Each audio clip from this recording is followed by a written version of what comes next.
Thank you, Jason. I guess I'll start over again. Welcome everyone to Yissilmissil Productions channel. My name is Steven Yissel, and today we are doing part 3 of the deep dive series of 1900s Chicago film industry. We are reading from Flickering Empire by Michael Glover Smith and Adam Selzer. And today we are starting chapter 3. And that will be the end of part 1 of the book. So, chapter 3. I can't believe I was muted all that time. At least it wasn't too long. So, The Dawn of Exhibition is chapter 3. It's 10 pages. We're going to get through that today. I was just saying before I saw your comment, Jason, that what we were covering in the past 2 deep dives was we had Thomas Edison, introduction to him, The Wizard of Oz, and just the fact that we had movie studios in Chicago in the 1890s.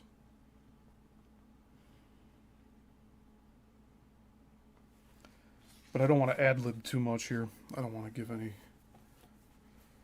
inaccurates. So today's 10 pages, so it should not be too difficult to get through. There's a few photos in here. But yeah, other than that, yeah, we might as well begin. So, chapter 3.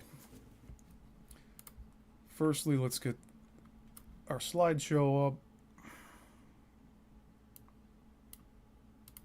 There we go.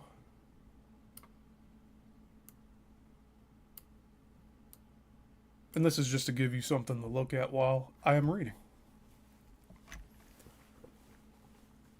So, Chapter 3, The Dawn of Exhibition. The origins of commercial film exhibition, as we now know it, can be traced to April 1894, when the first of Edison's kinetoscope parlors opened in New York City, exhibiting the devices that had originally been planned for the Chicago and the Columbian exhibition. A month later, more parlors sprang up in other cities, including Chicago, Atlantic City, and San Francisco. An advertisement in the Chicago Daily Tribune, probably the first real movie ad to appear in a local paper, simply stated, "The kinetoscope, Edison's latest marvel, out at last and on exhibition at 148 State Street." One has to love that, quote, "at last," unquote, a reference to the device having been long hyped in the Chicago press, tinged with perhaps a hint of ruefulness over the missed opportunity of having it premiere at the World's Fair. Chicago had officially become America's second city in 1890 when census records showed its population had surpassed 1 million residents for the first time, and it had thus overtaken Philadelphia. See that? Philadelphia was number one. Wasn't New York. There's more lies that we've been told.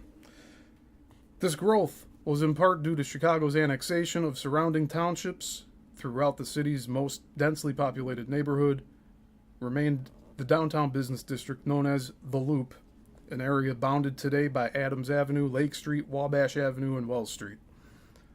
It makes sense that this teeming neighborhood would host Chicago's first kinetoscope parlor, although determining its exact location on State Street is somewhat problematic. And there's a star here. It says, the street numbering at the time does not correspond to the grid used today.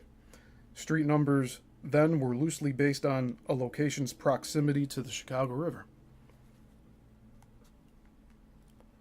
Numerous sources place it in Burnham and Root's Masonic Temple at the corner of State and Randolph Streets. By the way, Burnham was the architect that was assigned to build the World's Fair, so he was a Freemason. There you go. Along with Root, which we'll probably find out more about later. It says it's the site of Joffrey Tower today. So that was Burnham and Root's Masonic Temple. They just refit all of these buildings. Though 148 State Street would actually be at the northwest corner of State and Erie Streets, several blocks north prior to the 1909 renumbering of the city, the 1905 Sanborn fire insurance maps clearly mark 148 at this location. The Masonic Temple is listed on those maps at 57-63 South State Street. An 1894 edition of the Western Electric magazine states that 10 kinetoscopes were at 148 North State Street and explained that when, quote, 46 distinct views, end quote, pass by per second, although the projection was probably closer to 16 frames per second, quote, the eye is unable to retain separate impressions, and the pictures blend together, giving lifelike motion to the figures and objects portrayed. Among the films being displayed, according to the magazine, were those involving a barbershop, a blacksmith's forge, and wrestlers. But one movie was particularly singled out. Quote, the best is a representation of a cockfight, which is very spirited, end quote. I'd like to watch that here with you guys. I'm thinking we could pull up all of these original, kinetoscope clips. We can play them right here, right next to where Edison's at here on the screen. I think that would be real cool to do. So, I'll take a note That'll be one of the other deep dives. We'll actually look at these kinetoscopes. And specifically the cockfight. Because I want to see that shit. Yeah, and the wrestling. Absolutely, Jason. And you know, I really wonder. I wonder what kind of wrestling it is. Whether it's on a mat, not in a ring with ropes. But it could be. You know, maybe I'll look that up at the end of the stream. Yeah, we gotta find those. We'll find the clips, and I'll make it a point to show it here. But maybe we can search Google after I'm done reading this chapter before we head off, and maybe we'll find them. But I will present them all in a official format here. All right, continuing on. Though a building at 148 North State Street in contemporary numbering would be at the corner of State and Randolph, albeit across the street from the Masonic building site near where the Gene Siskel Film Center stands today. None of the early newspaper references or ads that use the address 148 North State make any mention of the Masonic building, which was then a notable landmark, towering more than 20 stories high. More likely, the first kinetoscope parlor stood in a storefront on the grounds where 664 North State Street is today. Furthering the confusion is a 1916 Motion Picture World article stating that the first Chicago parlor was in the Ashland Block building located at the northeast corner of Clark and Randolph Streets early in 1894. This kinetoscope parlor, however, seems to have opened in December of 1894, by which time there was already another parlor on State Street and yet another on Wabash Avenue.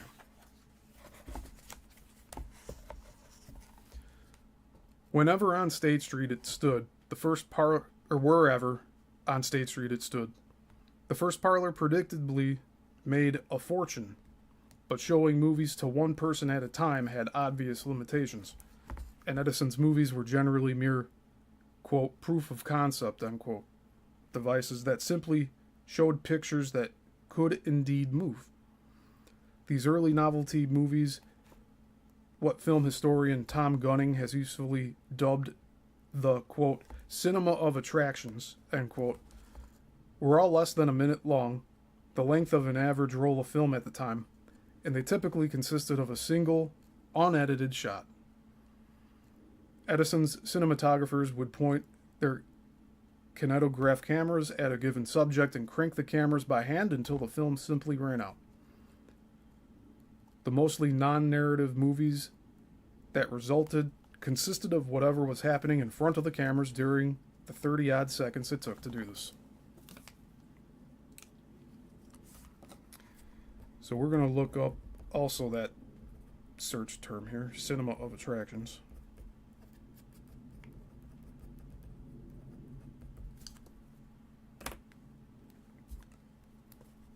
And we'll look more into Tom Gunning.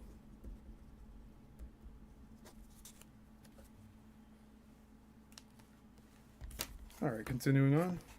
Thomas Edison was a great scientist and a good businessman, but he was neither a visual artist nor an entertainer. He was justifiably proud of the kinetoscope, but he also referred to it in interviews as a, quote, mere toy of no commercial value, end quote. Really wonder how much he really thought of that. This attitude of condescension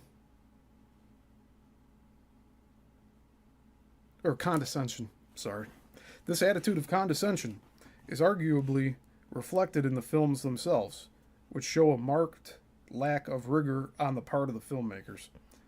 The earliest movies of the Edison Manufacturing Company typically saw their subjects placed in front of a simple black backdrop with the absolute minimum of sets and props necessary to convey the idea of a given scene. Edison's early films are interesting to watch for historical reasons, perhaps most of all because of what they illustrate about what early filmmakers thought the first motion picture audiences wanted to see. Then, as now, the movies played to the audience's appetite for sex and violence. Among the popular early subjects of Edison's films were Sandow, the strongman, flexing his muscles while wearing only a loincloth. There we go. That's the first one.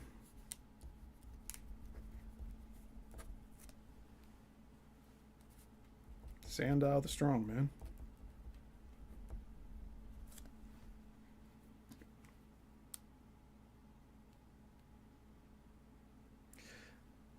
A comical boxing match.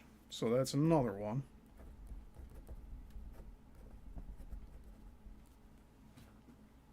I consider that all related.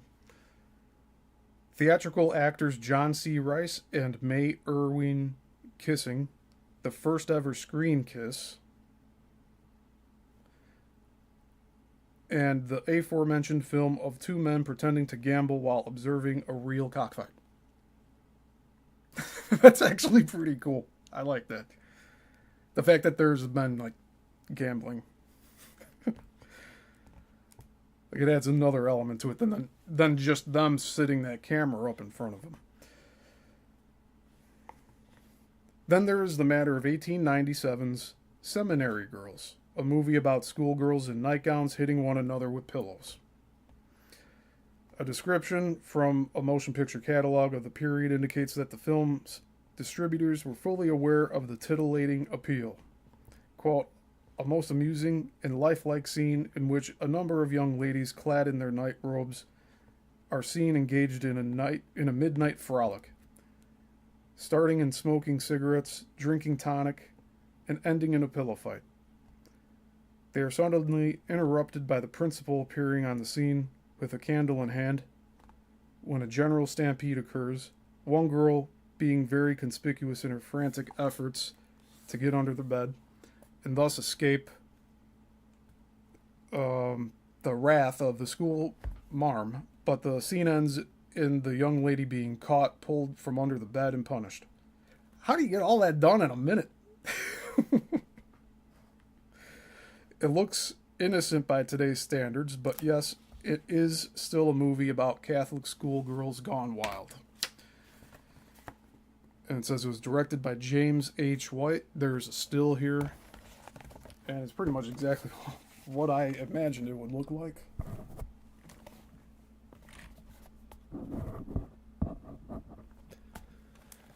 This microphone's in the way. Sorry.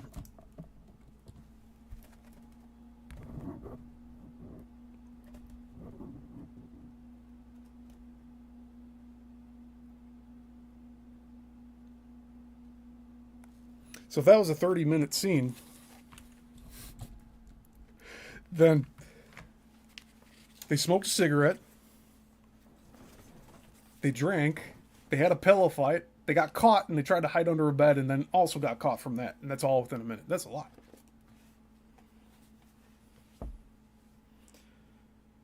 Still, while he has never been anyone's idea of an auteur, nobody in 1894 understood the technological side of filmmaking better than Edison. Seminary Girls, like the majority of films produced by the Edison Manufacturing Company, was made in the East Orange, New Jersey studio known as the, quote, Black Maria, end quote. And it says it's pronounced Black Mariah. A building with a retractable roof that was also cleverly designed to rotate on a massive turntable. This innovation enabled Edison's filmmakers to move the entire studio in order to get the most sunlight possible at any time of the day in an age where film stock was notoriously insensitive to light.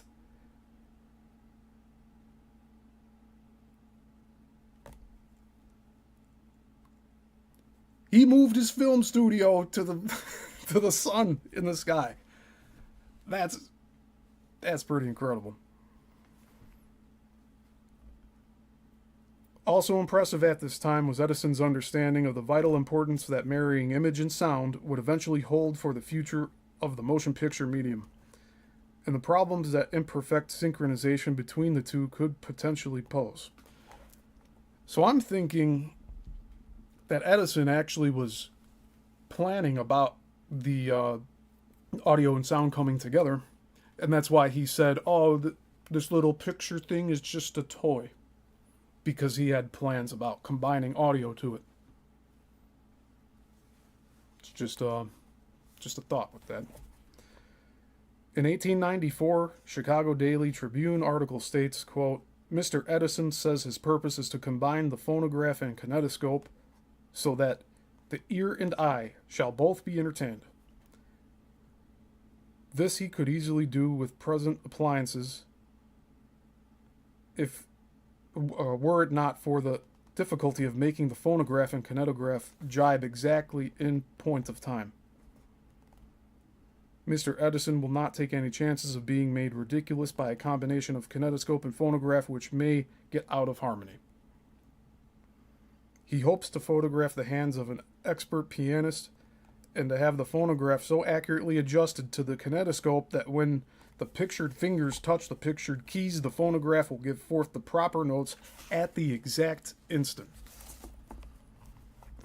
Until he has accomplished this, he does not regard his work in this direction as done." So there you go.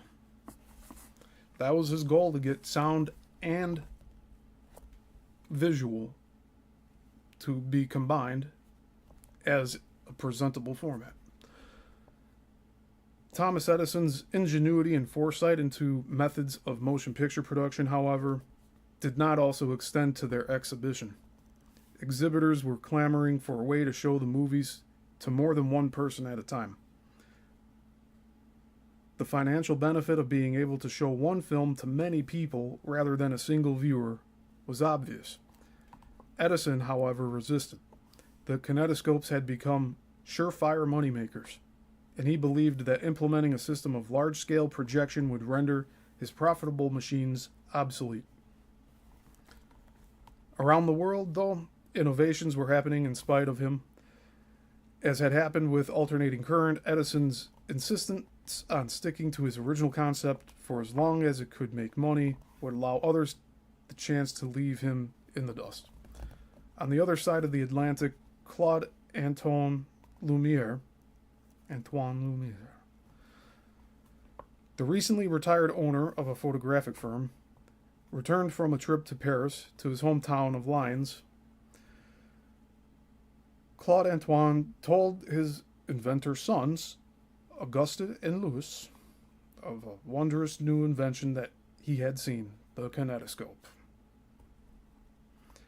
As impressed as he was, he urged them to improve on Edison's machine. Quote, "You can do better," end quote.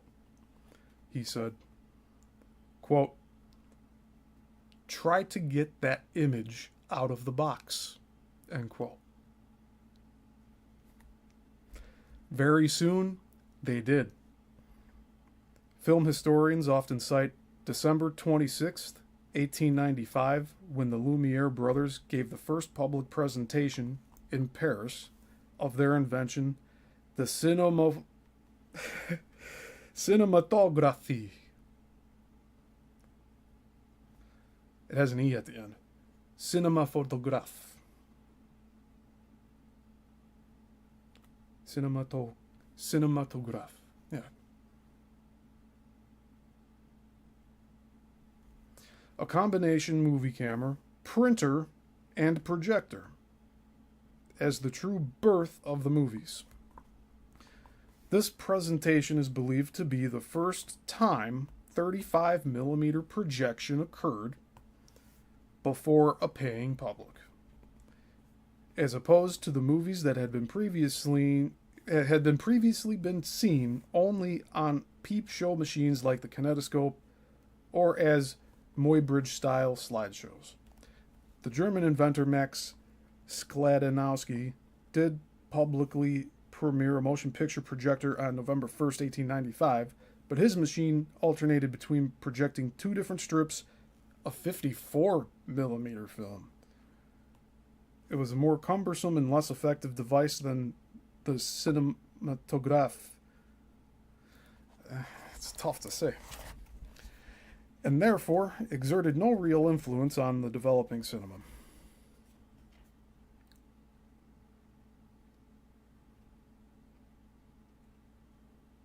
And I wonder if the Lumiere brothers heard about Max Sklodowski and his 54 millimeter. Because they're all doing this around the same time. Soon the Lumiere brothers were expanding their operations. What is most likely the first motion picture ever shot in Chicago. The still extant Chicago Police Parade. And it was titled Chicago Défilé des Policemen. Was made only months after the Lumiere's first cinematograph demonstration, and at the behest of the brothers themselves. Meanwhile, the projectors were also being developed in the United States. Or projectors, not the projectors. In contrast to Europe, where the movies were predictably invented in the cultural capital of Paris, the most important early experiments with motion picture projection in America took place not in New York or Los Angeles, which was still then a sleepy little town, but deep in the heart of the Midwest. Edward Ahmet of the Chicago suburb of Waukegan built the Magnoscope, an early prototype for the 35 millimeter projector.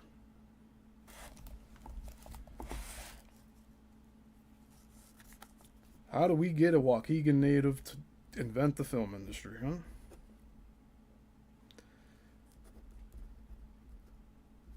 And I'm speaking generally here. You all know. Waukegan's about an hour north from me.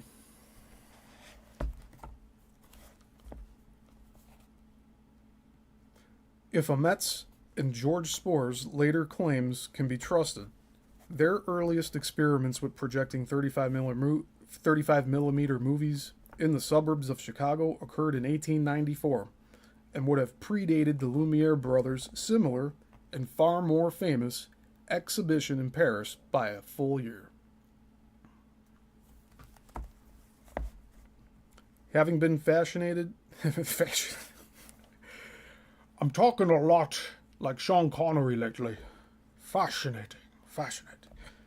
Having been fascinated by the Anschutz tachyoscope at the World's Fair, George Spore, then a newspaper vendor, made a journey to downtown Chicago to see Edison's kinetoscope for himself.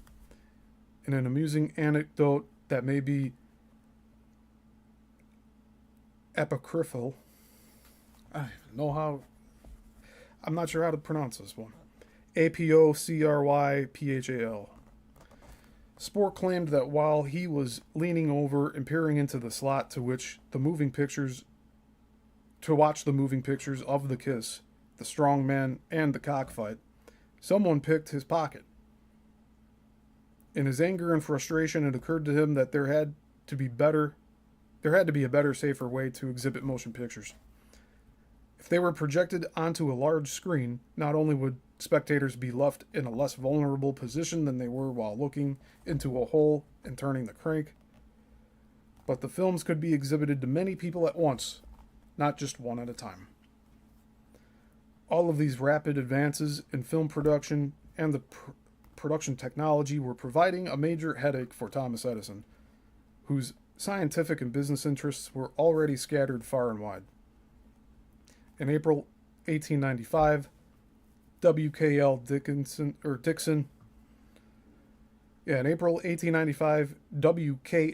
Dixon, Edison's employee, who had done most of the work inventing the kinetoscope and actually directed most of the early Edison films, left his boss to invent a projector of his own and start the successful American Mutoscope Company, which later became the American Mutoscope and Biograph Company, and subsequently subsequently the Biograph Company. American Mutoscope and Biograph would remain a chief rival of Edison manufacturing for more than a decade, producing many significant early films, including the earliest directorial efforts of D.W. Griffith. Edison never forgave Dixon for his defection. You really have to wonder. You have Dixon and Tesla. Not too much mention of Tesla yet. Jason, where are you right by?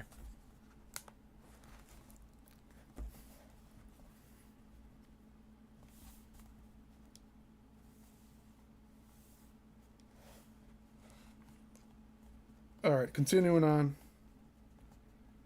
As popular as the kinetoscope and similar peep show machines had been, large-scale projection would be another matter entirely. A major technological breakthrough and a revelation to the first astonished moviegoers. In New York City, people were more than happy to line up around the block to see moving images that were bigger than life, being hurled onto giant canvas screens. Edison's primitive black Maria shorts began.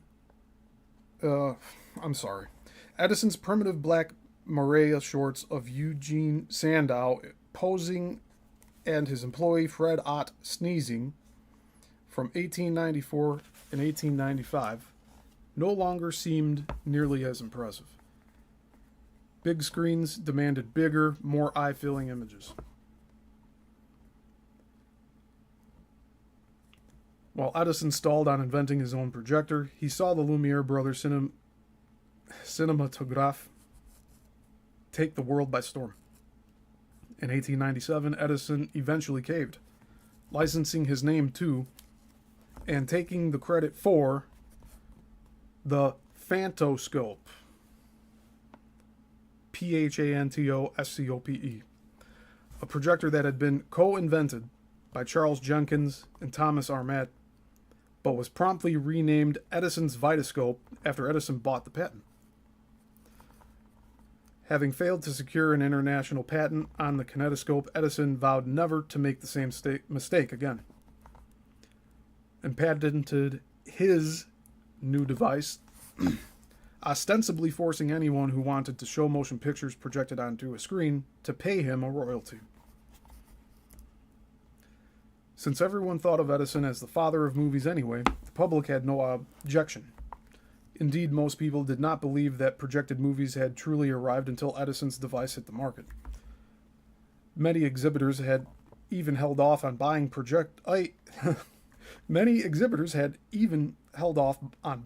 a projector until an official Edison model appeared.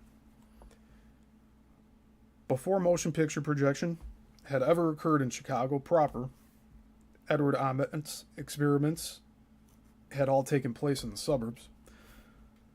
The Chicago Daily Tribune wrote with breathless excitement about the coming phenomenon. Quote, electrical experts have arrived from Edison's New Jersey establishment to set up and prepare for operation beginning July 5th, the wizard's latest and wonderful invention, the Vitascope. The exhibition of which has created a sensation in the East. By the aid of this scientific apparatus, entire scenes from life are reproduced in complete realism. Every animate movement being thrown with distinctness on a huge screen occupying the stage space. An idea of the magnitude of the work is given in the description of the latest view shown in Boston, a 10-mile panoramic view of Niagara Falls from a moving train, moving at the rate of 50 miles per hour, color and life being represented with perfect exactitude.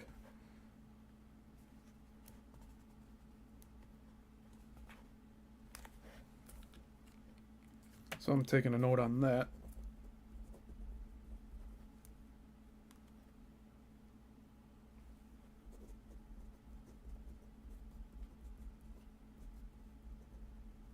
We'll look that up too. 20 from Waukegan. Dang, you're close, Jason. I didn't realize you lived that close to me. Alright, continuing on. The first film review to appear in a Chicago newspaper in the July 7th, 1896 edition of the Daily Tribune covered movies presented via, quote, Edison's, end quote, Vitascope projection system only 2 days after the machine was first unveiled. So 2 days after it was unveiled, then they had their first movie review. It's pretty cool.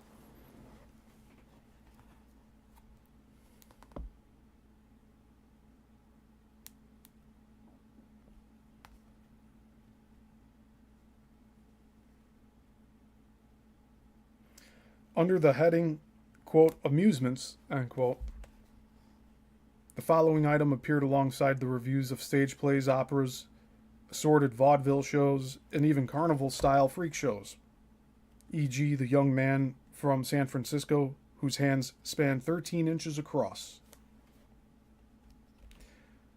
Edison's wonderful Vitascope is deservedly drawing enthusiastic audiences at Hopkins Theater.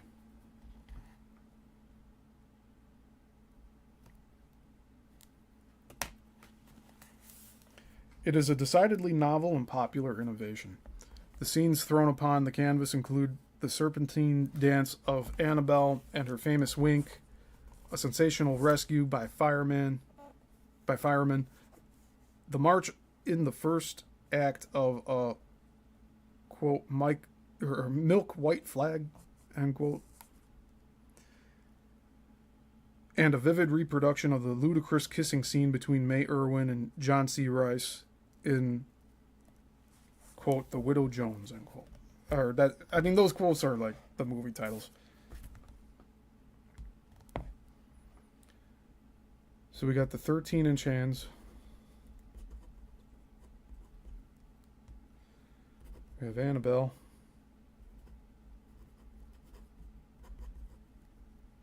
The Annabelle wink.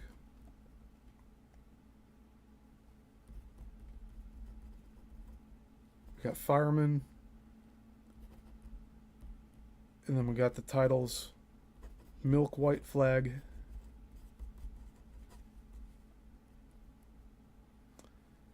and The Widow Jones.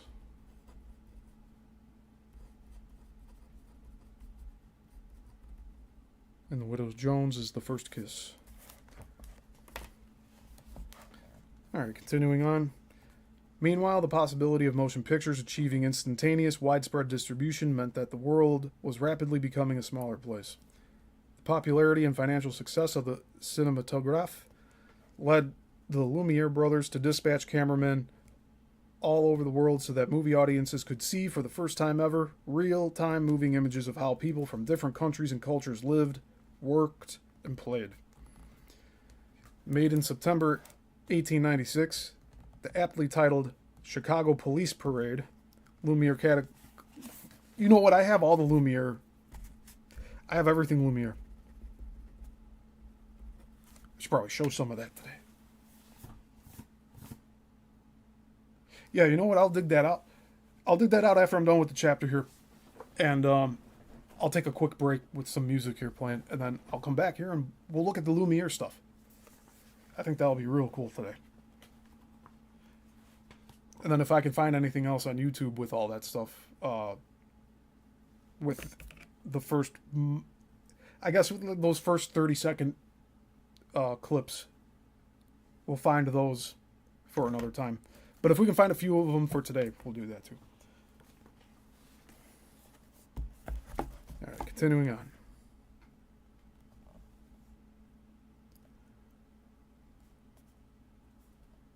Made in September 1896, the aptly titled Chicago Police Parade, Lumiere catalog number 336, is an approximately 45-second long actuality.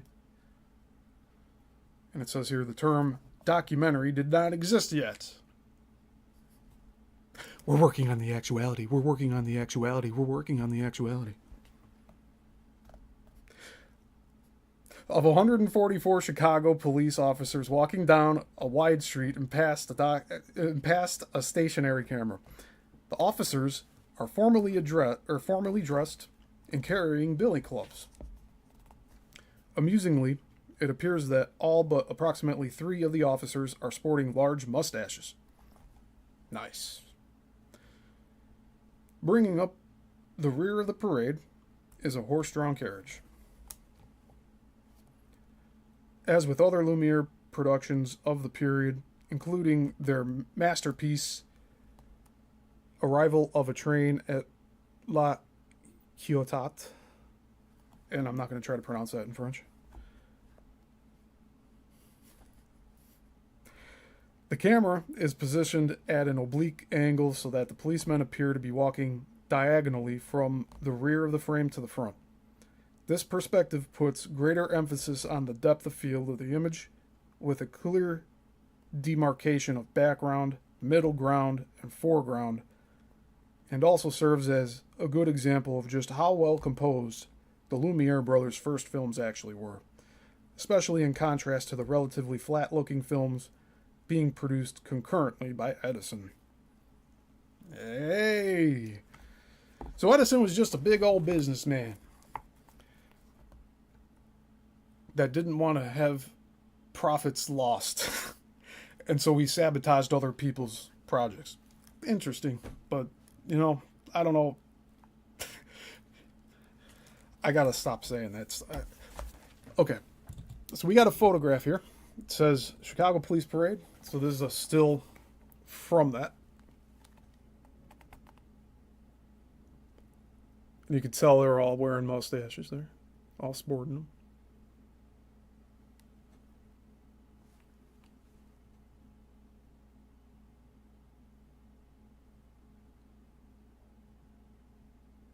There we go.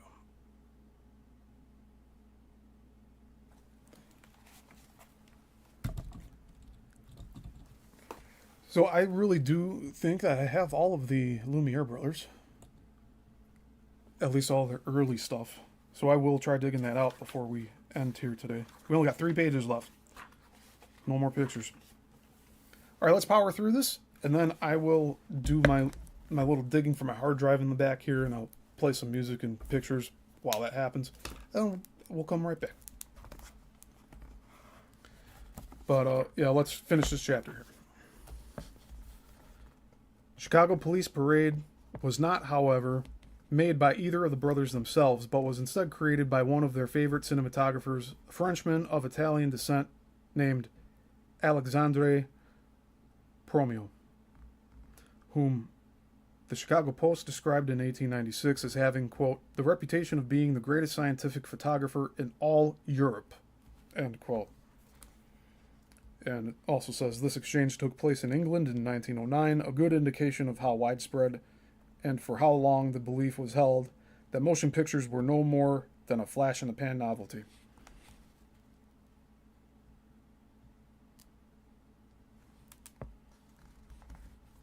That same year, Promio would become a major footnote in the motion picture history by effectively inventing camera movement when he took his cinematograph to Venice and placed it on board of a gondola.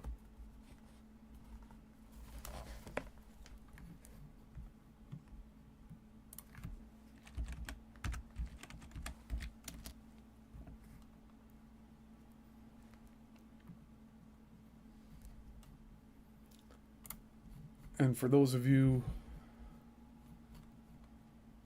who are not too sure about what a gondola is,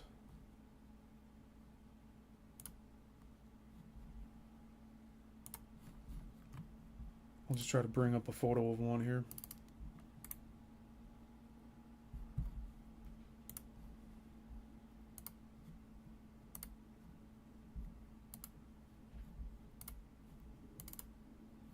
Yeah. There we go.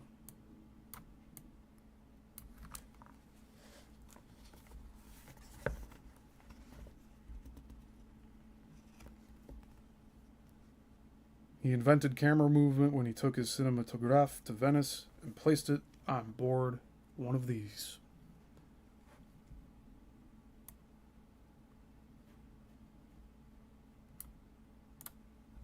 All right.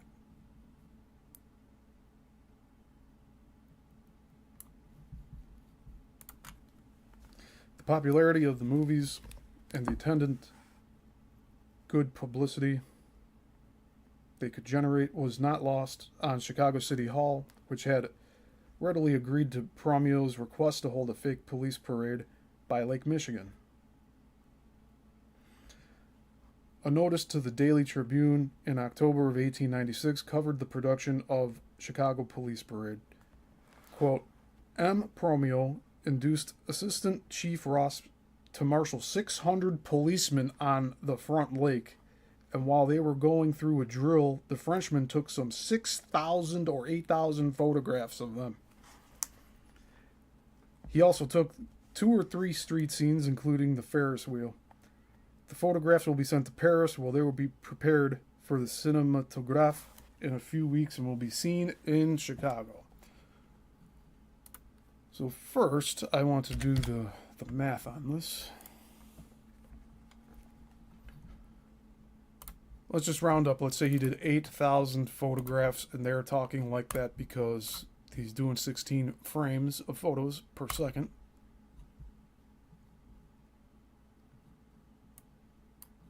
That's 500 seconds divided by 60. That he did 8.5 minutes. So he went through like probably 10, 12 reels shooting that whole thing.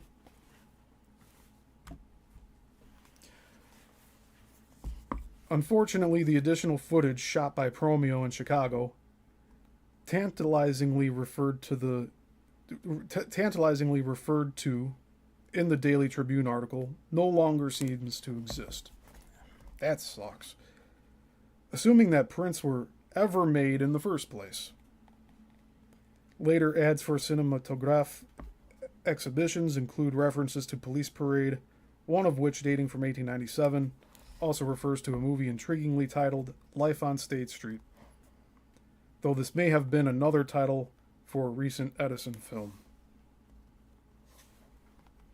Elsewhere in the same article, the Daily Tribune staffer covering the production clearly had a field day interviewing one M. Tet, a Lumiere representative who attempted to explain how exactly the cinematograph operated. Tet's explanation was hilariously rendered with his French accented words spelled out phonetically. It is simple as a baby. Tet is quoted as saying, this is going to be a fun quote here. Quote, I put the pictures in so and turn the crank so you see wonderful, beautiful things on the big curtain in the front. That is all. I cannot explain him better. End quote. The Daily Tribune staffer helpfully points out that this analogy is, quote, hardly fair, end quote, since, quote, nobody ever fully understood the mental and physical makeup of a baby, while the cinematograph is easily described, end quote.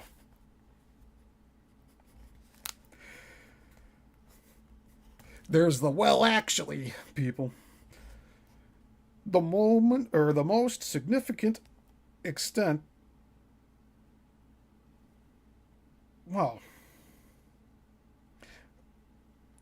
this phrasing is a little weird. The most significant extant film to be made in Chicago after the Lumiere brothers' Chicago Police Parade is probably the Edison Manufacturing Company's Corner Madison and State Streets, Chicago. So that is another one.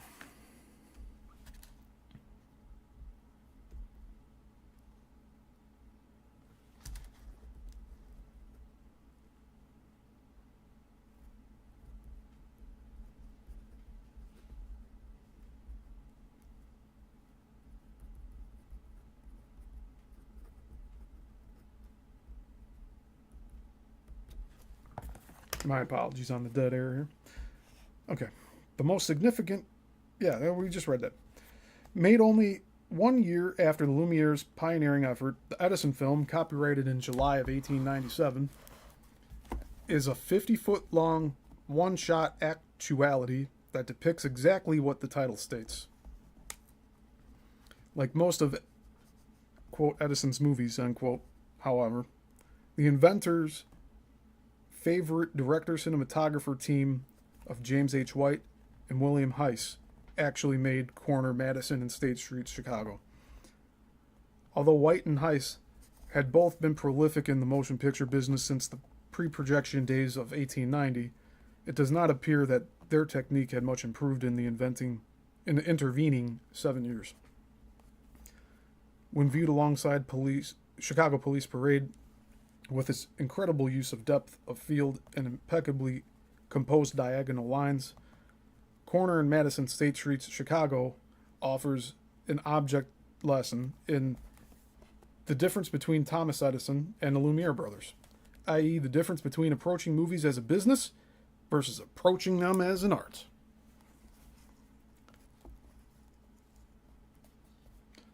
Corner, Madison, and State Streets, Chicago shows a jumbled mass of people, horses, and trolley cars in the heart of Chicago's loop as they hurriedly move in every conceivable direction at the time.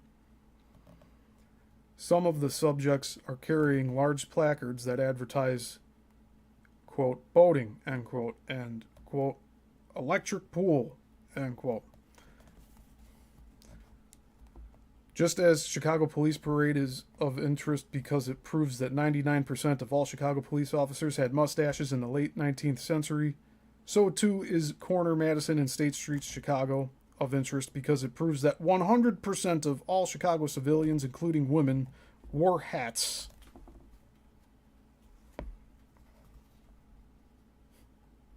During this same era. And in the middle of summer, no less.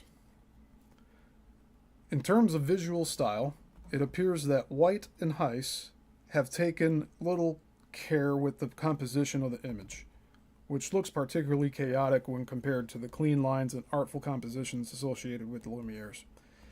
You know, I think just some of these, like the city shots, like what he just said, the corner, it's so fascinating seeing like the busyness of downtown in general that I'm sure they were like, just put the tripod down and let it run and just capture whatever's here. Just capture the reality of the moment. And I'm actually fine with filmmakers approaching things that way. And then you have the Lumiere brothers on the other side, but it was actually these other guys that shot it. So what we're talking about here is a lot of pioneering film companies who sent their employees and their students out to go capture all this stuff. And they made some of the most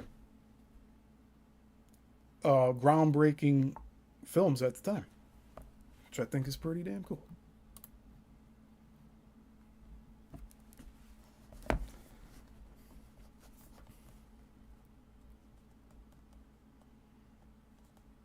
So White and Heiss were more of the realistic approach, and the Lumiere brothers,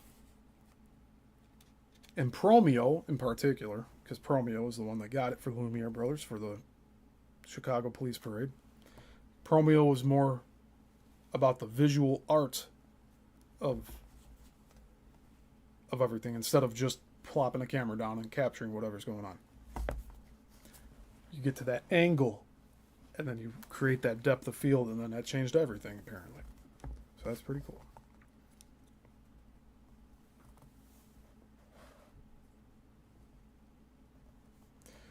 Continuing on, the complete description of Corner, Madison, and State Street, Chicago from the official Edison Films catalog emphasizes the documentary value of showing the downtown area of this thriving metropolis.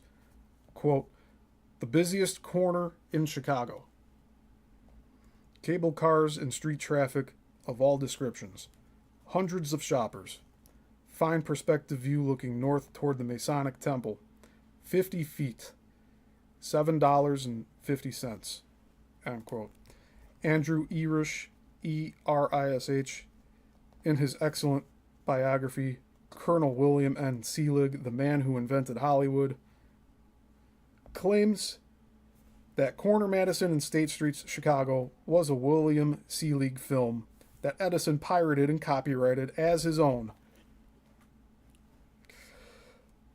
Most other sources, however, cite it as an authentic Edison movie. Edison copyrighted Corner Madison and State Street, Chicago, along with several other Chicago shot films on July 31st, 1897. Sheep Run, Chicago Stockyards, Our Moore's Electric Trolley, ARMOURS, or OR apostrophe S, Cattle Driven to Slaughter, etc. So 1, 2, 3, 4 different ones there. And those 4 might actually be stolen, for all we know. Because it sounds like Edison had a knack for finding other people's stuff and then copywriting it before anyone could have success with it. And if he was starting to steal films after a while, that's really, really, really bad. Selig Polyscope copyrighted a similarly titled movie, State and Madison's STS. Chicago. So, like, they just took out the streets in Chicago in 1903. Selig Polyscope copyrighted a similarly titled movie. So,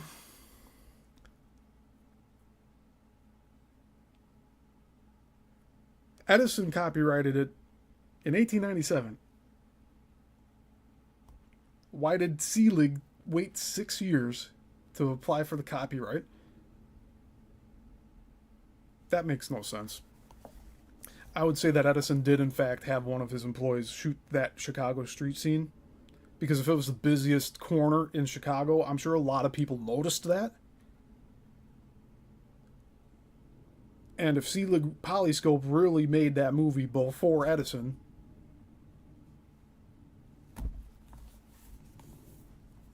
it sucks to be you then, Selig. I don't know what else to say. I believe that they're 2 different ones, and Edison may have stole it, but we'll give him the benefit of the doubt that Edison did not steal that shot because it was so prominent of a location. It would be like going and filming like any building, any landmark.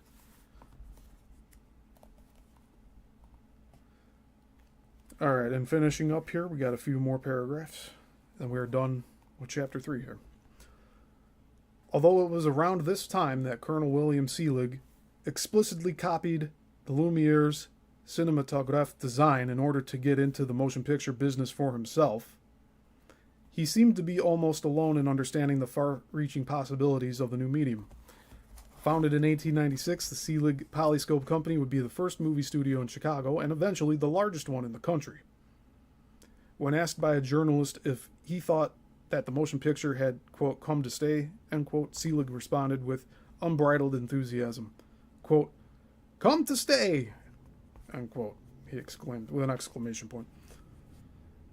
Quote, why, it has only just started. I believe that it will become a permanent feature in the amusements of the public, end quote. Unlike Edison and even the Lumieres, who notoriously claimed that the cinema was an invention, quote, without a future, end quote. Wow.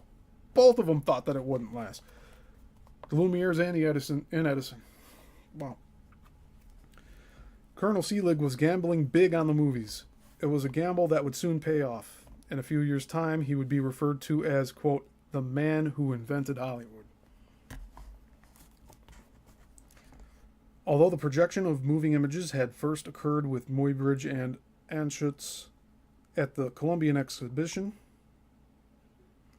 and had not been particularly successful on the commercial front, in the ensuing years, using moving pictures for entertainment had proven to be increasingly profitable. Combining the notion of narrative storytelling with motion picture projection would soon turn the movies into a giant of mass media that would help to define the next century and beyond. If this kind of future was lost on Edison and the Lumieres completely, William Selig and his future rival George Spohr seemed to have grasped it almost instinctively.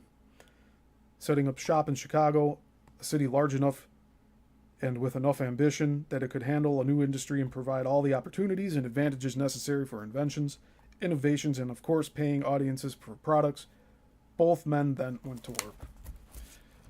So we're about to see a civil war here.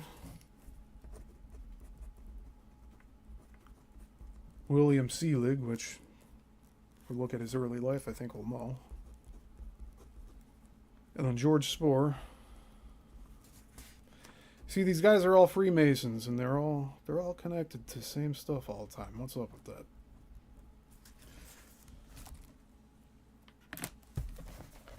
And that is the end of chapter 3. That's the end of the reading for part 3 today.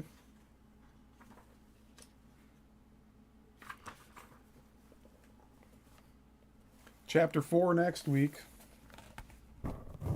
Mr. Selig himself. I don't know. What does he look like to you? Mustache man.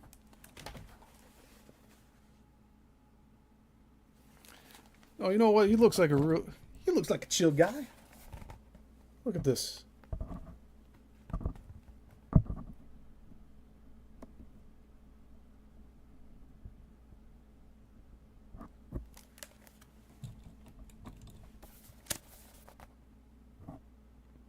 There we go.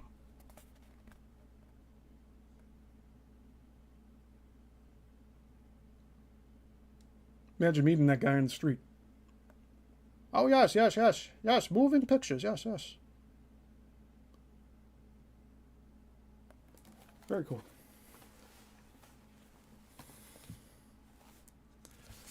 You know, if anything else, I can say that Selig is a very presentable guy.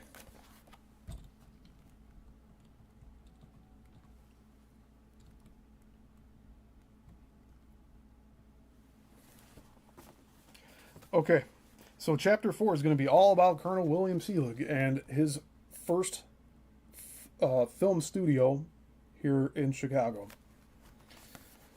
And he is going to be going to war with George Spohr. That should be interesting. So let's see. I'm just going to look over here. I go through this and look at the different photographs, chapters. Yeah, so the next one's another 10 pages. So that's not going to be too bad.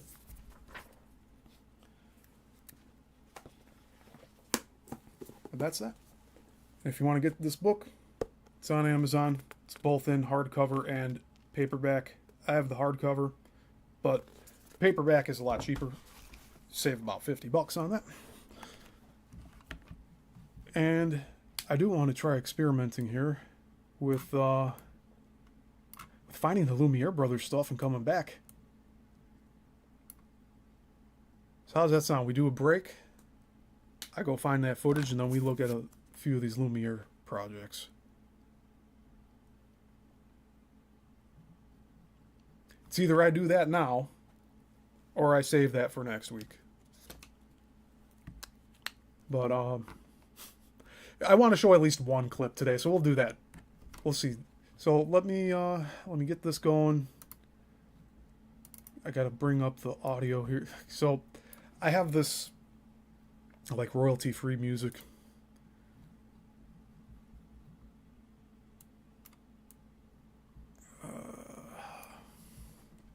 Yeah, it's gonna be same time next week, Jason. So Saturday, 11:05 a.m. And we should be able to start right on time.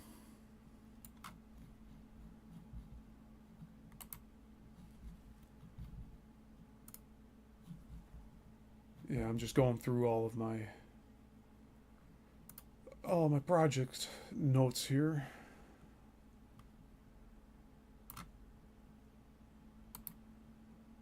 Perfect.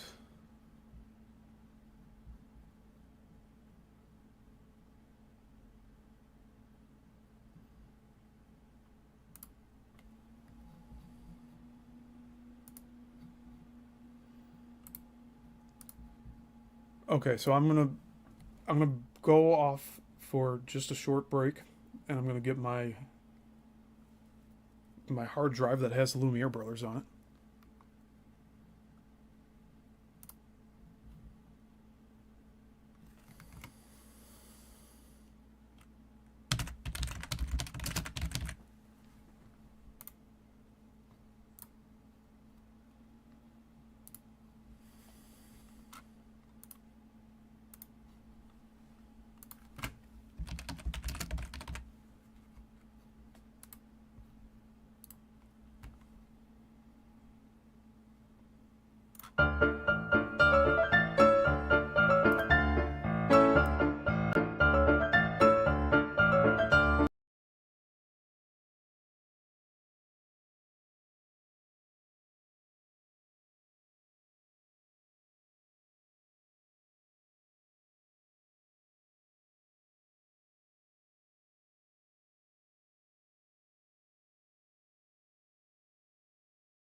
All right, we're back, everyone. I don't know what the desktop audio is doing here.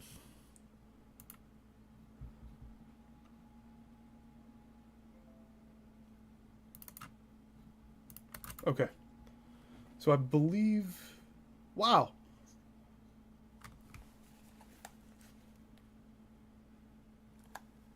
Okay, I have an hour and a half's worth of Lumiere Le Cinématographe from 1895 to 1905. And This is a compilation that was released in 2015. Wow.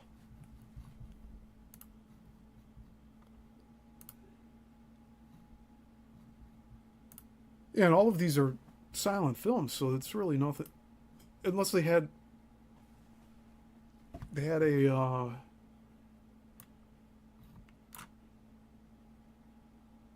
like a log where they know what music they played with the silent movies. I don't know why it took me so long to think about that. I guess I'll have to go through these because this is a whole thing.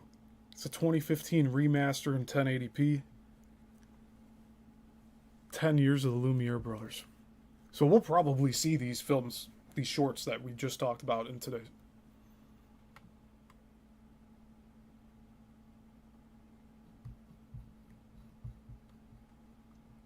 And just so that we don't waste any more time here.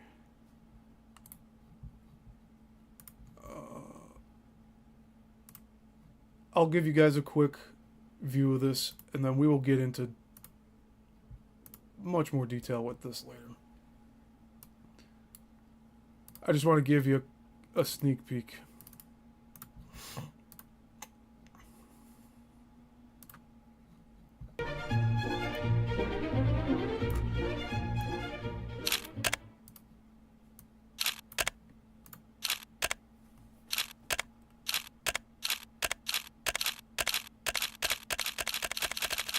Un jour de mars 1895, aux alentours de midi, les portes de l'usine Lumière de Lyon s'ouvrent. Devant elle, une nouvelle invention, le cinématographe. Il est posé sur le trottoir d'en face. Que dit Lumière ce jour-là? Allez-y, action. Aucun témoignage, aucune archive. Mais c'est le geste inaugural. Les femmes sortent, puis les hommes. Personne ne regarde la caméra, sauf de façon furtive. Longtemps, ce film fut désigné comme le premier d'entre eux. Mais ceux qui assistèrent à la première séance évoquaient la présence d'une voiture à cheval. Qu'importe, il fallait un premier film.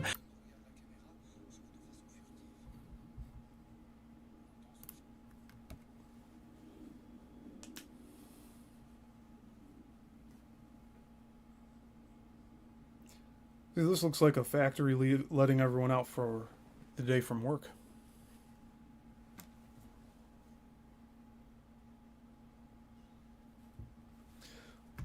So my homework for next week is to go through all of this, and I will clip this entirely so that we have each individual part to show. Hey, here's a dog. Guy with a bike, a horse and carriage. Man, our society's really fell.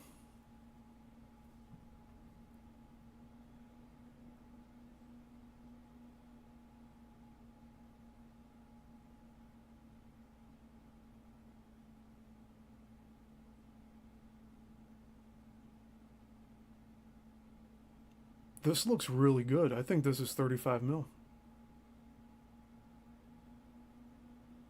Because they're moving in real time.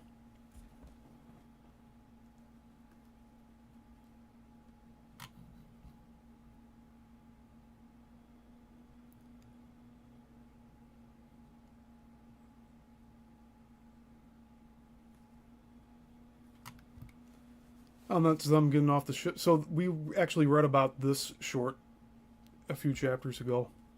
Them all getting off of the ferry.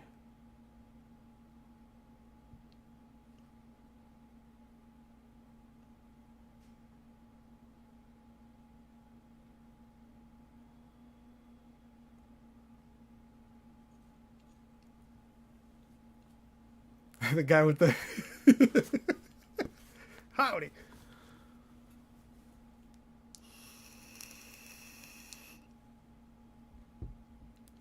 That's awesome.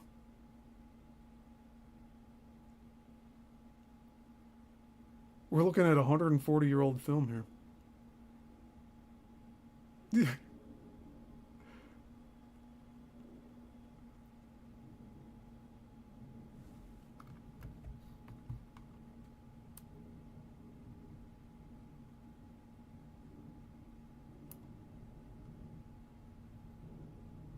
All right, we'll do one more, and then I'll save the rest for next week. Oh, there's a blacksmith. Or no, we might get the cockfights in this. I'll keep going. So this is the blacksmith.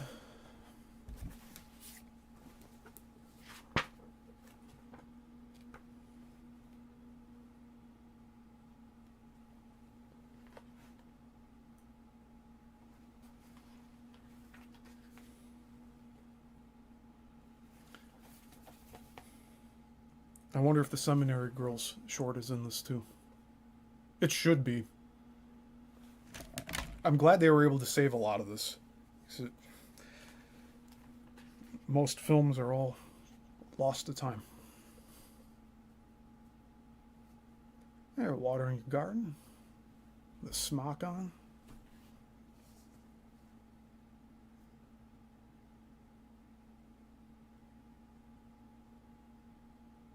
Gonna splash his face. I was stepping on the hose.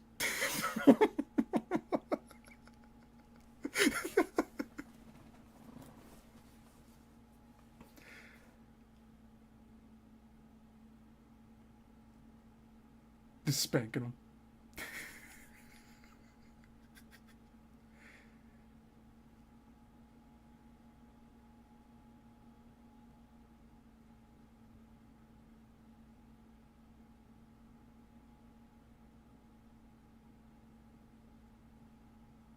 Hey guys, can I join? It looks like you got a spot at the table.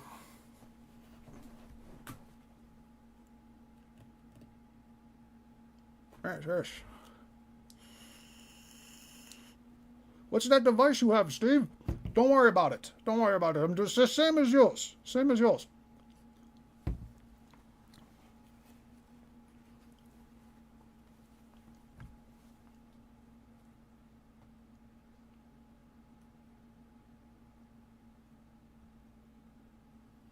So they say this was digitally restored, but they didn't clean up any of the flickering or the dust.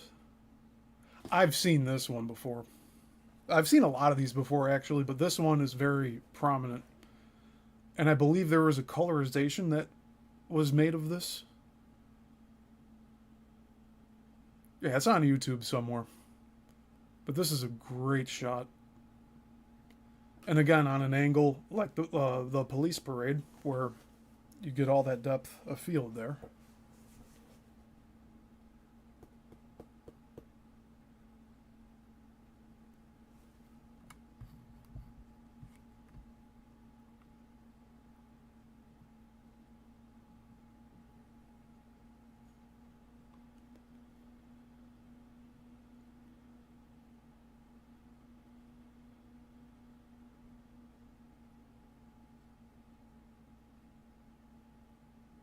Are they knocking a building down? Knocking the last wall of a building down.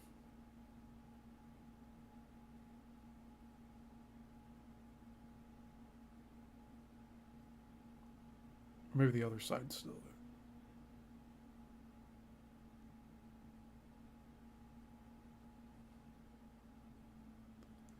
See, I wonder why they did this. I'm sure, like, not all of these things were, like, structurally unsafe. But you see our ancestors just destroying a lot of our buildings. And here's just one.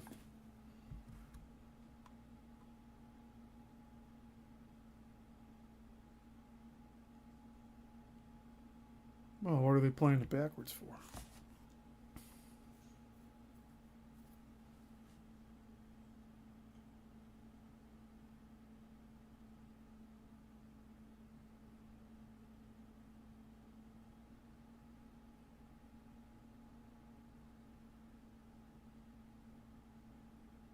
So we're watching Lumiere Brothers silent films from 1895 to 1905. This should have everything in it, but it's an hour and a half long. So we'll watch a few more of these, we'll call it. Maybe we could watch a little bit of these every week until we get through it all. Chapter 2. Okay, we'll stop there.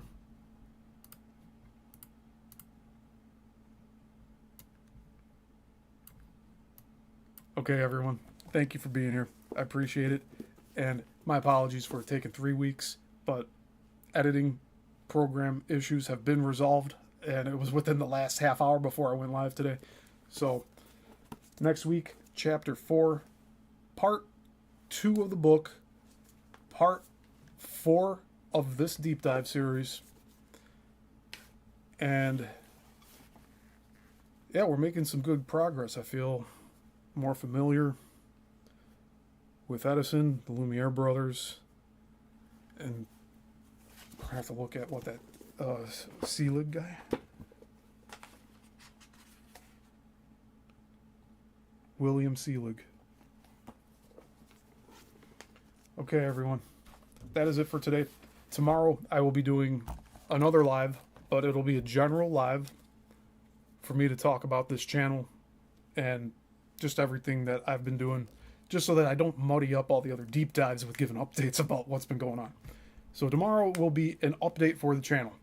Be here tomorrow, same time, 11:05, and we'll probably just go an hour. And in that, I will tell you my plans of what my future projects I want to do, how I'm planning to lay all that out, and eventually, I hope my updates will be kept for Sundays, and then as we do the deep dives through the week, I don't have to go and give updates then. It'll be a lot more streamlined and focused on the topic at hand. So that's it. I hope you all are doing well. See you all tomorrow. And if you haven't watched my deep dives, go back and watch that. I have a few interviews up too from the beginning of the year with Nadine Askey and John Carmen. So go check those out. And I'll be having both of them on again soon. So until the next one, class dismissed.